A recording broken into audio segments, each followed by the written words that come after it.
My name is Elias Munye. I'm from Portland, Maine, United States, America. I feel good, first Soomaaliya U18 national team, is history. It's our first one, and we got the dub against Tanzania, and we have a game tomorrow, inshallah. So let's stay tuned and be ready for that. This is the first U18 team for Somalia. Good opportunity representing. Came from Maine all the way to Egypt. We're all trying to make a name for ourselves. Now it feels good. First win. Looking to get some more. Trying to go to Ivory Coast. Trying to win some more. My name is Liban Mohammed. I'm from Columbus, Ohio. I got put on the team for Mo Iverson. Shout out to Mo Iverson. I came in to represent the Somali national team.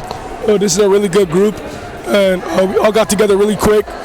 And moving on forward, let's put Somalia on the map. Let's go Somalia. All right, my name is Mustafa Abdi. I'm from San Diego, California, and this experience is great. It's the first U18 FIBA team. Although we didn't get to play in the actual tournament, but it's still a great experience. Getting out here, playing in front of all these fans, and as Somalia, I think we just need to change and do better. My name is Jamal Hassan. I'm from Denver, Colorado, and I feel like this is a good victory for us to put us the next step forward. To do good and do good for our country and stuff. Bismillahir Rahmanir Rahim. Anigu Abdi Munya Abu Munya oo number 8 wiilka ciyaartooyda oo number 8 wata oo leerahay Elias Munya Abu Munya. Dareenkayga maanta wuxuu yahay dareen aan la koobi karin. Even though we get the slowest team and we beat them by so many points, but I'm still happy. And dalkeena Soomaaliya waxaan leenahay mar koowaad Soomaaliya ha noolaato. Waxaan leeyahay Soomaaliya ha noolaato.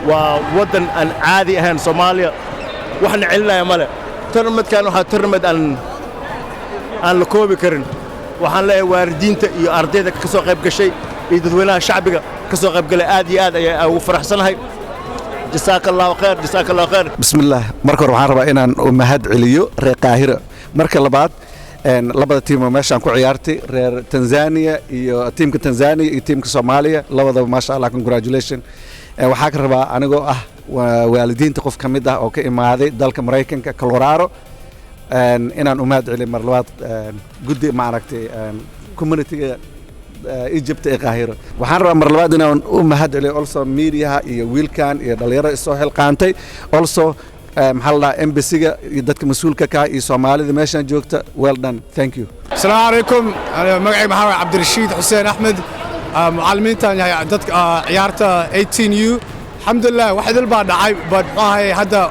first game ka ciyaarnay وان والله in idin sugayn isbuuc baan sugayn waa maqashay wax idin oo dhacay hada maxaan imaanay in caruurtan oo qarnkooda u ciyaarayo inay just court aadaan so waan hada waa ciyaarnay Tanzania game كنا نسينا الحمد لله dadka noo imaado Qaahira joogintay waa mahadsantiin jazakumullahu khairan. So I'm Bradley Ibbs. I'm one of the assistant coaches for the U18 Somali national team. It's been, some ways a disappointing tournament having to play friendlies, but we're also just really happy to be here.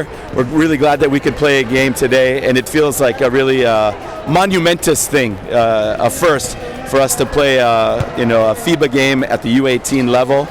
And we're looking forward to many great steps forward in the future. Bismillahir Rahmanir Rahim. Magacaygu waa Cabdiraxmaan Cabdiwaab Maxamed Kooshin. Waxaan ahay xogayaha guud ee xiriirka kubadda kolayga Soomaaliyeed. Halkan waxaa u nimaanay in qaranka Soomaaliyeed U18 ay ka qayb galaan ciyaarihii. Unfortunately waxyaabo oo aan halkan ka sheegi karin ka dhacay. Alxamdulillah maanta waxaan la ciyaarnay wadanka walaalaheena ah ee Tanzania oo naga aqbalayna ciyaar friendly la ciyaarno. mayna ahayn ciyaartooydan yaryar in maanta waxyaabihii ku dhacay isbuucan inay dhacaan laakiin aas xiriir ahaan iyo xiriirkeena cusub waxaan halkan ka balan qaadaynaa inaysan mar dambe dhicin wixii hadda dhacay Soomaaliya waxay u baahan tahay dad dhalinyaro ah oo wax ka bedeli karo xaaladda hadda taagan ma loo baahna dad bosses ka joogan marka aniga waxaan balan qaadaynaa ina Soomaaliya maabka ku soo celin doono wax badan ka bedeli doono إن شاء الله. مجا محاولين يوسف وفرحسنا إن ما أنت صومالي عيارته وأنا كقول لي سنة وفرحانة قوي عشان إحنا فزنا اليوم النهاردة.